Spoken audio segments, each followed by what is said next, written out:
सुबह सुबह जब लोग उठे तो उनकी निगाह पड़ी एक ट्रॉली बैग पर जो लाल कलर की थी।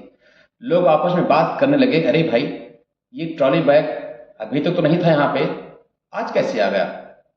जब उस बैग को खोला गया दोस्तों, तो उसमें एक 3 साल की बच्ची की लाश मिली। उस लाश को देखने के बाद पूरे मोहल्ले इलाके में हड़कंप मच जाता है और हाहाकार मच जाता है। इसकी सूचना तत्काल पुलिस को दी जाती है। नमस्कार दोस्तों, मैं पंकज शुक्ला आपके लिए लेकर हाजिर हूं एक क्राइम स्टोरी। इस घटना को सुनने के बाद आप लोगों को सोचने पर मजबूर कर देगी कि आज का समाज में ऐसा भी हो सकता है। तो अगर हमारे चैनल पर आप नए हैं तो मेरे चैनल को सब्सक्राइब जरूर कर लें, अगर पुराने हैं तो एक लाइक जरूर बना दें। तो ज़्यादा देर न करते हुए शुरू करते हैं आज की क्राइम स्टोरी रिपोर्ट। दोस्तों, इस कहानी को सुनने के बाद आपके पैरों तले जमीन खिसक जाएगी। अपनी मासूम बेटी के साथ क्या ऐसा भी कर सकती है। दरअसल मनोज नामक व्यक्ति 23 अगस्त को थाने में पहुंचता है और वहां पर एक रिपोर्ट लिखवाता है कि साहब, मेरी बीवी और मेरी बेटी खो गई है। अब वो मेरे घर पर नहीं है, तो उनकी तलाश करने के लिए मेरी रिपोर्ट को लिख लिया जाए। मेरी पत्नी का नाम काजल है और मेरी बेटी का नाम मिष्टी है। मेरी पत्नी काजल और मिष्टी दोनों घर से लापता हैं।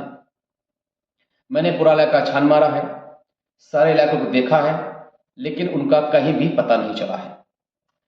पुलिस वालों ने रिपोर्ट को लिख लिया और उनकी छानबीन शुरू कर दी।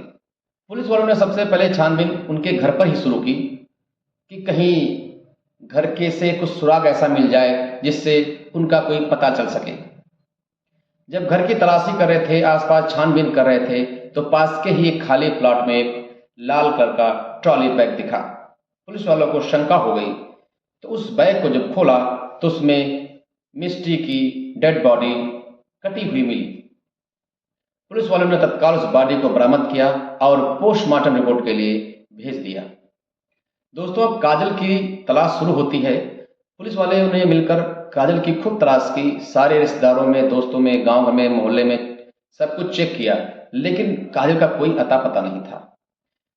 2 दिन बीत चुके थे, काजल का कोई सुराग नहीं लग रहा था। तो उसके पति मनोज ने आकर ही पुलिस वालों से कहा, सर, हमें लगता है कि काजल ने ही मेरी बेटी मिष्टी को मारा है, क्योंकि मेरे घर से कुछ आभूषण और कुछ कैश भी गायब है। पुलिस वालों ने सोचा कि अगर इसका पति कह रहा है तो किसी शक और शिनाख्त के दम पर ही कह रहा होगा। तो पुलिस वालों ने तत्काल काजल की तलाश शुरू कर दी। उसके पति ने काजल का मोबाइल नंबर दिया। उस मोबाइल नंबर को सर्विलांस पर लगाकर पुलिस वालों ने उसकी लोकेशन ट्रेस की और उस लोकेशन पर जाकर के काजल को पकड़ लिया। काजल उस वक्त अपने बॉयफ्रेंड के वहां रह रही थी। जब दोस्तों काजल से पूछताछ शुरू की गई तो काजल ने साफ साफ बता दिया कि मैं अपने पति को बिल्कुल पसंद नहीं करती, मुझे अच्छे ही नहीं लगते। जब काजल से पूछा गया कि चलो ठीक है, आप अपने पति को पसंद नहीं करती हो, तो आपका बॉयफ्रेंड जो संजीव है, ये आपको कहाँ मिल गया। तो काजल ने बताया कि मैं मेले में गई हुई थी, संजीव से मुलाकात हमारी वहीं पर हो गई और दोनों में आपस में बात हुई, एक दूसरे का नंबर एक्सचेंज किया और हम लोग व्हाट्सएप बात किए, चैटिंग किया, फेसबुक पे बात की और डेली धीरे धीरे बात करते करते हमारा ये बात करने का सिलसिला वहाँ तक पहुँच गया कि हम लोगों ने एक दूसरे को डेटिंग करना शुरू कर दिया और ये बात मोहब्बत में चेंज हो गई। फिर हमने चुपके से जाकर के एक मंदिर पर शादी भी कर ली। काजल का रवैया धीरे धीरे बदलने लगा था। घर पर अपनी बेटी मिष्टी का भी ध्यान नहीं देती, अपने पति का भी ध्यान नहीं देती। घर में क्या सामान है, क्या नहीं है, क्या नहीं है, कैसे कैसे मैनेज किया जाए, उससे इससे कोई मतलब नहीं था। उसका मन केवल अपने बॉयफ्रेंड संजीव के साथ लगा हुआ था। काजल जब कभी अपने बॉयफ्रेंड से मिलने जाती तो मिष्टी उसके पाँव की बेड़ी बन जाती। दोस्तों, मिष्टी उसके पाँव पकड़ लेती, रोने लगती, चिल्लाने लगती कि माँ, तुम कहाँ जा रही हो, हमें छोड़ के मत जाओ। अब काजल के प्यार में मिष्टी बाधा बन रही थी। काजल को अपने प्यार में बाधा बनते हुए ये सब उसको बिल्कुल कतई मंजूर नहीं था। काजल चाहती थी कि हमारे और संजीव के बीच में कोई भी ना आए, यहां तक उसका पति और बेटी भी। काजल धीरे सोचने लगी कि ऐसा कुछ क्या किया जाए कि मेरी बेटी मेरे रास्ते से हट जाए और हम लोग आज़ाद हो जाएं। इधर उसका बॉयफ्रेंड जो संजीव था, उसकी एक डिमांड थी कि मैं तुम्हें उसी हालत में स्वीकार करूंगा जब तुम अपनी बेटी को साथ नहीं लाओगी। अब काजल को अपने बॉयफ्रेंड को हर हाल में पाना था मित्रों, तो अपनी बेटी को रास्ते से हटाना ही था।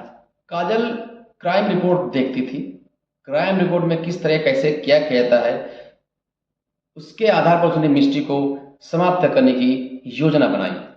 दोस्तों, 23 अगस्त के दिन सुबह काजल ने अपने पति से कहा कि मेरी बहन के वहां बर्थडे पार्टी है और मुझे वहां जाना है, तो मैं मिस्टी को साथ ले जाऊंगी।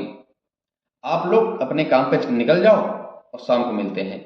तो उसके पति ने कहा ठीक है। तो पति और उसका देवर भी साथ रहता था, दोनों काम पर निकल जाते हैं। शाम को जब वापस आते हैं तो देखते हैं काजल और मिस्टी दोनों गायब हैं, घर पर कोई नहीं, सन्नाटा बिछड़ा हुआ है, कुछ जेवर और पैसे भी गायब हैं। उसका पति मनोज देवर मोहल्ले इलाके में सब जगह पता करते हैं, लेकिन कोई सुराग नहीं मिलता, कुछ पता ही नहीं चलता है कि काजल और मिस्टी कहाँ गए हैं। दोस्तों, इधर उसका पति और देवर काम पर निकल जाता है। काजल ने क्या किया, किचन से चाकू लाई और मिस्टी का गला रेत कर हत्या कर देती है। हत्या करने के बाद मिस्टी को एक ट्रॉली बैग में भरकर और घर के पीछे ही खाली प्लॉट में जाकर उसको फेंक देती है।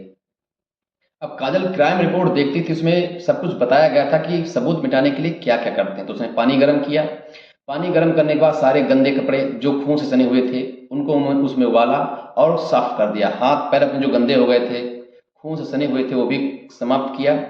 और सीढ़ियों पर जो खून के धब्बे गिर गए थे उनको भी उसने साफ किया। लेकिन दोस्तों, कहते हैं कि ईश्वर की लाठी में कभी आवाज नहीं होती है, और जब कोई कातिल कत्ल करता है तो कोई न कोई सबूत जरूर छोड़ जाता है। यही हाल इनके साथ भी हुआ। सीढ़ियों पर जो खून पड़ा हुआ था उसको साफ तो किया, लेकिन वो पूरी तरह से साफ नहीं हो पाया।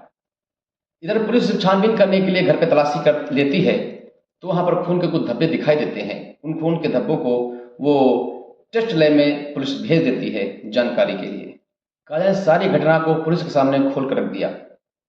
काजल ने बताया कि मैंने मिस्टी का किस प्रकार से खून किया। काजल ने बताया कि मेरा बॉयफ्रेंड जो संजीव था उसको ये स्वीकार नहीं था कि मैं अपनी बेटी को साथ लाऊं। उसने कहा था मुझसे कि अपनी बेटी को साथ मत लाना, तभी मैं तुम्हें स्वीकार करूंगा, इसलिए मैंने ये कदम उठाया। मैं चाहती थी कि मेरे बीच में कोई ना आए, मेरा पति मनोज और मेरी मिस्टी भी। मैं सुखमय जीवन जीना चाहती थी, इसलिए मैंने ये कदम उठाया। काजल ने क्या किया, काजल ने सारे सबूत मिटाने की कोशिश की। उसने अपना मोबाइल भी फॉर्मेट दोस्तों कर दिया। काजल ने मिस्टी की हत्या करने के बाद वो सीधे अपने बॉयफ्रेंड के घर चली गई। जब वहां पर उसके बॉयफ्रेंड संजीव ने पूछा कि मिस्टी कहाँ है, तो उससे भी देखो झूठ बोल दिया कि मिस्टी अपने मौसी को मैं उसको छोड़ दिया हूं, वहां चली गई है और चिंता की कोई बात नहीं है, हम उसको ले आएंगे। वहां पर 2 दिन तक छिपी रही, वहीं बैठी रही। जब पुलिस को सारे सुराग मिल जाते हैं, उसको वहां से पकड़ लाती है, तब सब कुछ बताती है। पुलिस वालों ने काजल को अपनी हिरासत में लेकर के जेल में डाल दिया है।